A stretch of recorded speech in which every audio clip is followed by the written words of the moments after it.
Halo sobat sekalian, selamat datang di channel ini. Sebelumnya, manga Record of Ragnarok chapter 54 dan 55 sudah rilis. Namun nampaknya masih ada yang kurang soal pembahasannya. Dan karena admin kebiasaannya suka bahas detail kecil di chapter terbaru Boku no Hero, jadi untuk manga Record of Ragnarok juga sudah admin putuskan untuk bahas detailnya. Yang mungkin dari detail yang kita dapatkan bisa menjadi acuan ataupun prediksi mengenai apa yang akan terjadi di chapter berikutnya. Lagi pula Record of Ragnarok ini rilis setiap tanggal 25. Jadi masih keburu lah kalau kita bahas. So, karena untuk mengefisienkan waktu, jadi kita bahas dulu detail di chapter 54. Yang mana admin menemukan beberapa detail yang nampaknya akan menjawab beberapa kejanggalan yang terjadi di chapter 54. Mulai dari kesimpulan permainan antara Buddha dan Zerofuku, lalu Buddha yang mulai bersikap mencurigakan, kemudian kontradiksi antara Beelzebub dan Odin, dan masih banyak lagi. Tapi sebelum lanjut, subscribe channel ini biar admin makin semangat buat kontennya. Dan mari kita mulai. Kematian Zerofuku untuk kemenangan manusia. Di awal chapter 54, kita diperlihatkan beberapa panel pasca Buddha versus Hajun selesai. Namun perlu diingat bahwa kemenangan tersebut disebabkan pula karena Zerofuku yang menjadi Volun atau senjata suci bagi Buddha untuk melawan Hajun. Sehingga Zerofuku memiliki andil besar terhadap perwakilan manusia secara tidak langsung. Meskipun di awal kemunculan Zerofuku banyak manusia yang kontra, akan tetapi Zerofuku pada akhirnya ditangisi kematiannya oleh para manusia, baik itu manusia masa kini, pendukung dari pihak Buddha, maupun umat Zerofuku di masa lalu sebelum Zerofuku terpecah belah menjadi Bisa Mountain. Akan tetapi meskipun Buddha yang dalam hal ini menggunakan Volun dari Zerofuku tetap hidup sampai akhir pertarungan, tapi tetap saja Zerofuku tak dapat diselamatkan. Sebab saat Zerofuku sudah menemukan pencerahan oleh Buddha di beberapa chapter sebelumnya, namun kedamaian tersebut diusik oleh Hajun yang ternyata bersemayam dalam tanduk Zerofuku. Admin menduga bahwa Hajun ini menjadikan Zerofuku sebagai inangnya, sehingga ketika Buddha berhasil membunuh Hajun, maka Zerofuku sebagai wadah dari Hajun akan ikut terbunuh pula. Sehingga ini terjadi dualisme kasus yang cukup ironi.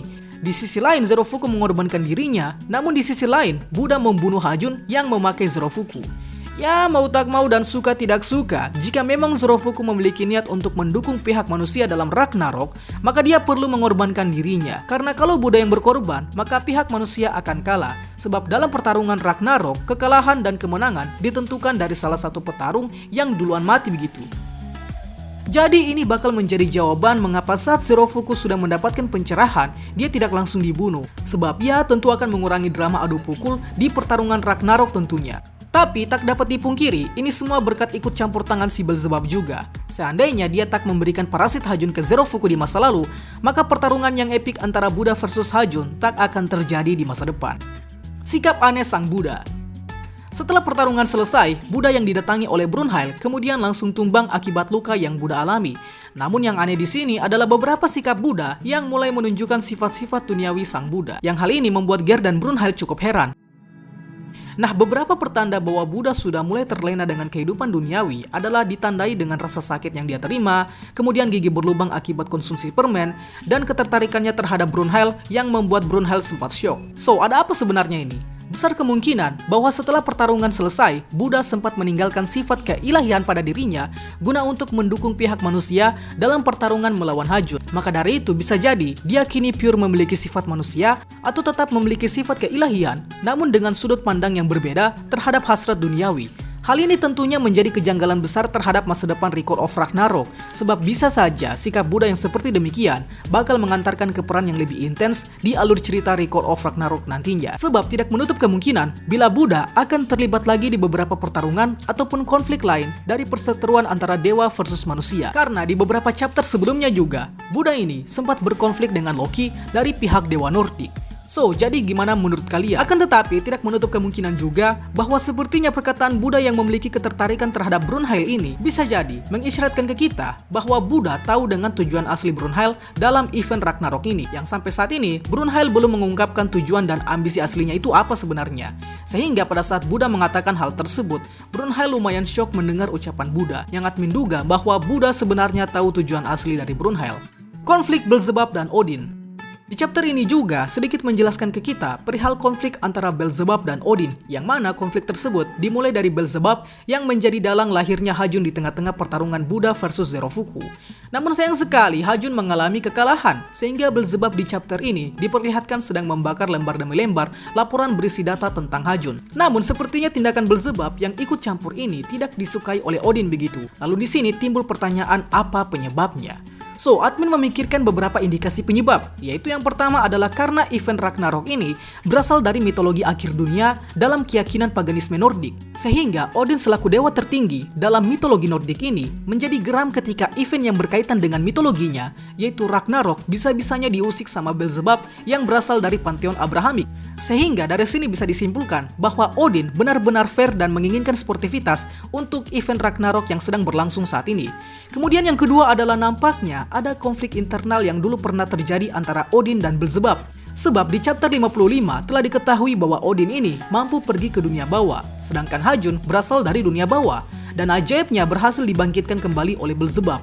Alhasil tindakan Beelzebub ini dinilai oleh Odin sudah menyalahi aturan antara dua dunia, yang bisa saja menciptakan konflik yang pernah terjadi sebelumnya, yaitu konflik dunia surga dan dunia bawah. Nah, yang ketiga ini mungkin lebih ke sudut pandang sejarah sih sebenarnya. Seperti yang admin sebutkan tadi bahwa Beelzebub ini berasal dari keyakinan rumpun ajaran Abrahamik yang pada fakta sejarahnya telah disebarkan oleh para penganut ajarannya sampai ke rumpun bangsa Nordik yang memuja Odin Thor dan lain sebagainya. Dan memang di masa lalu terjadi konflik antara dua panteon ini, sehingga pengarang Record of Ragnarok nampaknya merepresentasikan konflik sejarah tersebut ke chapter 54 ini. Nah, ini sebenarnya yang seru dari Record of Ragnarok. Selain kita bahas soal dewa-dewi dan manusia-manusia pembangun peradaban, sejarahnya juga ikut dimasukkan gitu. Jadi admin yang sebagai arkeologis merasa tertantang untuk membahasnya. Anjay.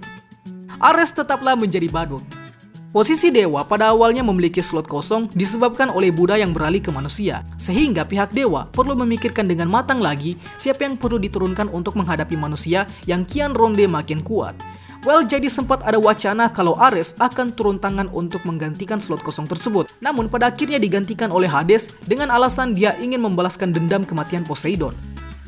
Jadi dari sini, banyak yang semakin yakin bahwa Ares meskipun memiliki predikat sebagai dewa perang, akan tetapi tetap saja belum dapat dipercayakan dapat mengalahkan manusia.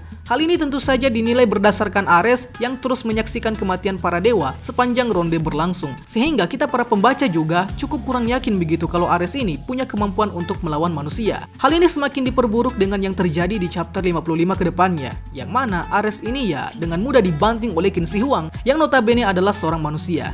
Jadi bisa ditarik kesimpulan bahwa jika saja Ares yang turun tangan melawan Qin Shi Huang di ronde selanjutnya, maka dalam beberapa menit saja Ares tentu akan mati terbunuh di tangan Qin Shi Huang. Dan sekali lagi, ini benar-benar akan membuat malu dari pihak dewa karena sudah menurunkan petarung yang tidak kompeten. Tapi tidak menutup kemungkinan pula jika Ares selaku penonton ini bakal memiliki porsi untuk melegitimasi predikat sebagai dewa perang di Record of Ragnarok di masa depan nanti.